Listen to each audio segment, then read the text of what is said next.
네, 올해는 광복 70주년입니다. 70년, 그 길지 않은 시간에 한국 경제의 성장을 이끈 것은 다름 아닌 바로 과학기술의 힘이었습니다. 네, 광복 이후 현재까지 그리고 미래의 한국을 이끌어갈 과학기술 한자리에서 만날 수 있는 과학계 국내 최대 행사가 다음 주에 열립니다.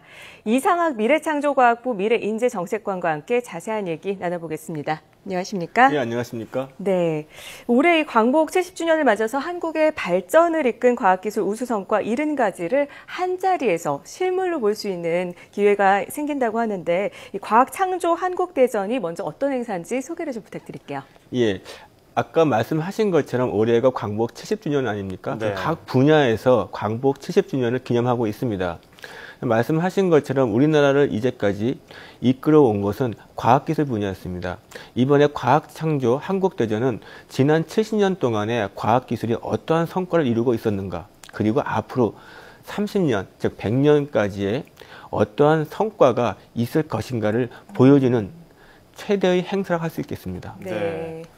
이 얘기를 들어보니까 우리 국내 최대 과학 행사가 올해 풍성하게 열릴 것 같다는 생각이 듭니다.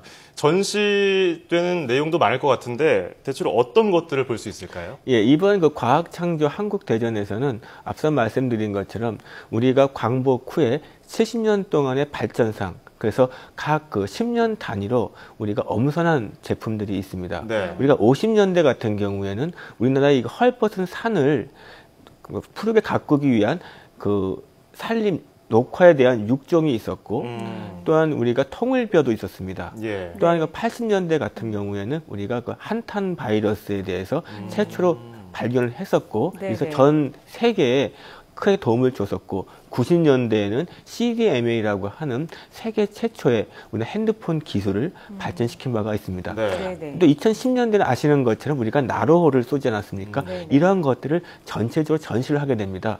또한 이런 전시만이 아니고 이번에 이 과학창조 한국대전에서는 제19차 대한민국 창의과학축전을 같이 겸합니다.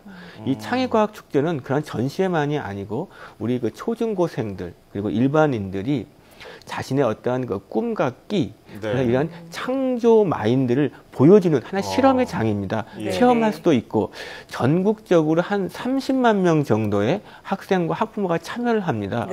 제가 설명드려서 꽤 많은데 이게 킨텍스에서 하기 때문에 꼭 오시기 부탁드리겠습니다. 네, 30만 명이 참여를 한다니까 더욱 기대가 되는데요. 사실 과학은 과학자만 하는 게 아닌가 이런 생각을 하기도 해요. 근데 요즘에는 3D 프린터를 비롯해서 다양한 물건도 만들고 또 나만의 드론이나 앱도 개발하고 이렇기 때문에 아주 활동이 활발해지고 있는데 이런 창작자들이 많이 늘어난다면 정말로 획기적인 과학기술이나 그야말로 일명 대박 상품 이런 게 탄생할 수 있지 않을까요? 예, 맞습니다. 지금 우리나라가 사실 부존 자원이 이렇게 부족한 나라 아니겠습니까? 우리나라의 유일한 자원과 경쟁력은 인력에 있습니다. 그래서 이러한 그 인재를 개발해야 되는데 바로 이런 인재를 개발해서 새로운 창조적인 경제를 하자는 것이 바로 창조 경제이고 과학기술을 기반으로 해서 국민들의 창의력을 발전시켜보자. 그래서 이걸 위해서 저희가 전국에 한 40곳 정도의 무한 상상실이라고 해서 그러니까 일종의 집에 있는 게러지라고 차고라고 생각하면 됩니다. 쉽게 동네에 가서 이런 거 한번 만들어 봐야겠다. 이런 걸 하는 것이고 또한 전국 17군데에 창조경제혁신센터가 있습니다. 이런 곳을 통해서 저희가 메이커 운동, 해커톤, 그리고 각종 그 창작 대전 등을 통해서 새로운 아이디어가 있는 사람들은 누구나 와서 그리고 자기 아이디어를 제시를 하게 됩니다. 그러면 창조경제 타운 등을 통해서 멘토를 받게 되고 아까 말씀하신 것처럼 괜찮은 제품은 사업화, 그래서 정말 그 스티브 잡스처럼 대박이 될 수 있는 세계의 기업가가 될 수도 있게 꿈을 실현시키고자 합니다. 지금은 첫 단계지만 이것이 5년, 10년 쌓아가게 되면 우리나라의 경쟁력이 한 단계 더 그리고 향후의 100년까지를 책임질 수 있는 그러한 제품과 기술이 나올 거라고 믿습니다. 네, 그러니까 저 같은 사람도 무항상사실 가서 아이디어만 있으면 뭔가 하나를 해낼 수 있다 이런 말씀이신 것 같은데. 예, 그렇습니다. 그렇죠. 자, 이 어린 학생들이 많이 가서 좀 많은 걸 느꼈으면 좋겠어요. 올해 창작대전도 그런 의미에서 성공리에 개최가 되길 기원을 하겠는데요. 아까 말씀하신 것 중에서 이제 과학 문화 그런 것들이 이제 사회 저변 쪽으로 이렇게 확대가 돼야 될 텐데 그러려면 이제 인재, 아까 잠깐 언급하셨어요. 인재가 정말 중요한 거 아닙니까? 그렇다면 이 사람을 제대로 키우기 위해서 어떤 정책들이 마련되고 있나요? 예, 저희가 그 인재 양성은 크게 두 가지 측면이 있습니다. 예. 우선 우리나라 국민 전체의 과학 문화 또는 과학 기술에 대한 하나의 인식을 높이는 것이 굉장히 중요합니다. 지금도 우리나라 국민들은 그 조선 때부터 또 그 전부터 첨성대 때부터 과학 기술에 대한 굉장히 이해가 있는 국민들입니다. 이것을 조금 더 올리게 된다면 전체적인 우리나라의 그 문화와 그리고 경쟁력이 올라갑니다. 예. 이것을 위해서 저희가 초중고부터 해서 그다음에 중간에 경력 단절되신 분들, 그리고 대학생, 그리고 퇴직하신 분들 생애 전주기에 걸친 인력 양성 계획을 세우고 있습니다. 네네. 매 5년마다 세우고 있고 마침 내년부터 2020년까지가 제3차 5개년 계획이 됩니다. 우리가 여기에 이러한 그 인재 양성 계획을 담을 거고 여기에는 이런 국내의 인재만이 아니고 해외에서 들여와야 될 예. 인재는 우리나라 두뇌가 밖에 나가는 것이 아니고 해외 우수한 인재를 들여와야 되기 때문에 네네. 그 해외 인재를 들여오는 것까지 포함해서 5개년 계획을 세우고자 합니다. 예. 네, 생애 전 주기에 걸친 인재 양성 계획, 인력 양성 계획이 있다고 하시니까 이거에 대해서 벌써 3차라서 더더욱 앞으로 어떻게 될지 기대를 해보게 되는데요. 이 과학 인재 관련해서 최근에 기쁜 소식이 있었잖아요. 네. 우리나라 이 국제과학 올림피아드에 참가한 우리 학생들이 종합 2위를 기록을 했습니다. 정말 기쁠 그러게요. 수밖에 없었는데요. 미래 한국을 이끌어갈 과학 기술을 더더욱 발굴을 하려면 어릴 때부터 과학 기술을 좀 과학적인 창작력을 그런 상상력을 발휘할 수 있도록 도와줘야 할 텐데 정부 차원에서 어떤 정책을 펼치고 있습니까? 예, 그 조금 더 자랑을 하자면 사실 그 종합 2위라고 했는데 금메달은 상위 10%를 주기 때문에 사실상 개인적으로 종합 1위를 한 건 한국입니다. 그래서 사실 이게 처음으로 우리가 이렇게 종합 1위를 했고 예. 이런 부분은 굉장히 이 친구들을 칭찬해도 아깝지 않습니다. 더 자랑해야겠네요. 예, 또한 예. 물리만이 아니고 수학 같은 경우는 저희가 종합 3위를 했습니다. 그러면 이렇게 이런 것이 어떤 의미를 갖느냐? 앞서 말씀드린 것처럼 우리가 그 과학 인재를 양성하는 방법은 이렇게 두 가지인데 하나는 국민 전반의 수준을 올리는 것과 동시에 세계적으로 리더가 될 수 있는 소수의 영재를 또 키워나가야 됩니다. 모든 사람이 스티브 잡스나 빌 게이츠가 될 수는 없는 것처럼 네. 그 친구들에 대한 또한 양성도 필요합니다.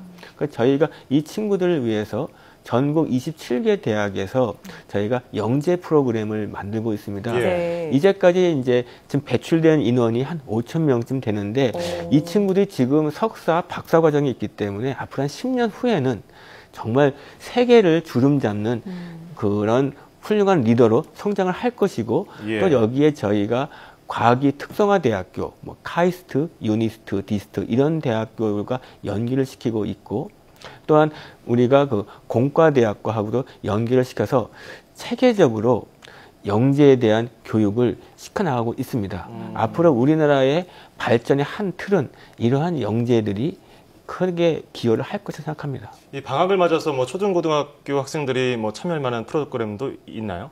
아, 예, 예. 있습니다. 지금 이제 방과 후에 학교 밖 과학교실이 예, 또 예. 있고요. 앞서 말씀드린 것처럼 무한상상실에서도 하고 있고 또한 특히 이러한 그 영재 프로그램은 당연히 방학 때 또한 이루어집니다. 또한 학생들이 자유롭게 참여할 수 있는 예. 이런 창작 대전 그리고 그 창작 아카데미 또한 축제 같은 것이 계속해서 이루어지고 있기 때문에 그 저희들도 홍보를 하지만 관심 있는 분들은 창조경제혁신센터나 저희의 그 무한상상실, 네. 창조경제 타운의 홈페이지를 보시면 네. 언제든지 이런 정보를 볼 수가 있습니다. 사실 궁금해지는 네. 게 영재 교실은 어떤 식으로 운영이 됩니까? 아, 예. 그 지금 27개 대학에서 한다는 영재교실 네네. 말씀하시는 거죠. 이 초중고생 중에서 이쪽, 그러니까 수학이나 물리, 또는 이제 정보 이런 쪽에 관심이 있는 친구들을 응모를 받아서 저희가 선발을 합니다. 그래서 그러면 여기에 각 대학에서 하나의 클래스를 만들고 여기에 그 대학에 관련된 교수분들 또는 이제 과학고등학교 선생님들이 오셔가지고 이 친구들과 주로 강의식, 일반적인 암기식이 아니라 실험 중심으로 그리고 원리에 대한 이해 중심으로 네네. 하는 겁니다. 그래서 수업이라기보다는 하나에 같이 참여해서 즐기는, 그래서 과학이나 수학에 대해서 좀 더 흥미를 높이고 네. 아 다음에 뭐가 더 궁금하지, 내가 더 이거 알아봐야 되겠다, 지적 자극을 주는 활동이라고 보시면 되겠습니다. 네, 요즘 뭐 과학 좋아하는 어린 학생들이나 부모님들이 이런 거에 큰 관심을 갖고 있으니까 참고를 하셨으면 좋을 것 같고요. 자, 얼마 전이었습니다. 지난주였는데 서울대 공대에서 우리가 너무 눈앞의 성과만 집착한 게 아니냐 하면서 자기 반성문을 내놨어요. 그렇다면 이 공대가 앞으로 잘 혁신을 하려면 어떤 부분을 좀 손봐야 될까요? 예, 그 서울대학교 공과대학에서 발표한 그 자료는 사실 그 백서는 반성이라고 하기보다는 그러니까 어떤 새롭게 이제 더 도약을 해야 되겠다라는 이제 하나의 그 실천 계획이라고 보시면 되겠습니다. 사실 그 서울대 공대를 포함한 우리나라의 대학교의 공대들은 이제까지 정말 많은 역할을 해왔습니다. 그렇죠. 여기서 배출된 인재들이 학교도 가지만 산업 현장에 가서 우리나라의 그 흔히 말하는 개발연대 그리고 이후에 정보화 사회를 다 이끌어 왔습니다. 다만 그것이 이제 어느 정도 한계에 좀 와 있지 않느냐. 네네. 그 이유가 이제까지 저희가 이제 논문 같은 경우에 굉장히 우수한 논문들이 많이 나왔습니다. 네. 그런데 논문은 많이 나왔는데 실제로 그런 논문을 통해서 기술이 사업이 되는 거, 그러니까 뭐 사업화가 되는 부분은 참 약했습니다. 예. 네. 그렇다면 딱 잘못하면 공대가 그 상하탑 안에서만 머무는 것이 저 아니냐. 연구 자체로만 끝나면 아무 의미가 없으니까. 그렇습니다. 그래서 이제 새롭게 하고자 하는 것이 그러면 산업계 또는 경제계에서 필요로 하는 그러한 인재를 배출하자. 네. 그래서 흔히 말하는 학교와 기업 간의 미스매칭을 해소하자라는 쪽으로 가고자 하는 겁니다. 저희가 이것을 위해서 작년에 공대 혁신 방안을 만들었고 이 부분을 조금 더 발전시켜서 올해 공대 혁신 방안 2.0을 준비 중에 있습니다. 이런 부분들이 차근차근 진행되면 우리나라 공대가 세계적인 수준의 공대가 되는 것뿐만 아니라 국가 경제에도 실질적으로 기여를 하고 가장 궁극적으로는 우리나라 청년 취업이나 이렇게 좋은 일자리를 제공할 수 있는 이러한 토대가 될 것입니다. 네, 지금 듣고 있는 다양한 정책들이 참 많이 도움이 되지 않을까 이런 생각해보게 되는데요. 그런데 한국을 앞선 이렇게 이끈 과학기술 70선 한 분 한 분 과학자들의 숨은 노력을 들여다보면 정말 어떻게 이렇게까지 했을까라는 생각은 하지만 막상 그것이 저평가되어 있다는 얘기도 많이 나오고 있어요. 평가가 제대로 되지 않았다. 그런데 이번에 이 과학기술인의 사기 진작을 위해서 관련법을 마련하고 있다고 들었습니다. 어떤 내용일까요? 예. 저희가 이제 사실 과학기술인에 대해서는 사실 지속적으로 저희가 그 존중을 하고 예우를 해드려도 지나침이 없는데 사실 이제까지 그런 부분이 충분치 않은 것도 사실입니다. 모두에 말씀드린 것처럼 우리나라 지난 70년이 과학기술 발전을 토대로 이루어진 부분이 있고 그래서 이 과학기술인에 대한 그 노고를 정말 치하를 해야지 사기가 진작될 뿐만 아니라 가장 큰 문제 중에 하나인 이공계로 가는 친구들이 적다. 왜 똑똑한 친구들이 이공계를 안 가냐. 이런 부분을 해소할 수도 있습니다. 저희가 작년에 이 과학기술자에 대한 예우를 위한 시책을 만들었습니다. 그래서 이 시책을 통해서 보면 저희가 이분들이 사실 원하는 거는 어떠한 뭐 금전적인 이런 부분이 아니고 명예에 대한 부분입니다. 그래서 저희가 명예 전당 같은 것을 하고 또한 이분들의 그 노후에 단순히 그 노후를 편하게 보내시는 것만이 아니라 당신이 이제까지 쌓아왔던 과학 지식을 네네. 후배들한테 물려주면서 같이 활동할 수 있는 사이언스 빌리지 그리고 전 세계 과학자들과 교류도 하고 또한 과학기술의 새로운 한 차원의 더 심화된 연구를 할 수 있는 과학 컴플렉스 이런 부분들도 같이 하고 있습니다. 네네. 앞서 말씀하신 그 법은 그 국회에서 국회의원들께서 그 과학기술 사기 진작을 위해서 발의를 해주신 법이고 지금 저희가 이 법을 잘 다듬어서 그 정말 과학기술인을 위한 그 법이 될 수 있도록 같이 국회의원분들과 같이 노력하고 있습니다. 네. 자, 광복 70주년을 맞아서 우리나라 과학의 미래 청사진을 한번 알아봤습니다. 자, 지금까지 이상학 미래창조과학부 미래인재정책관이었습니다. 오늘 말씀 고맙습니다. 예, 고맙습니다.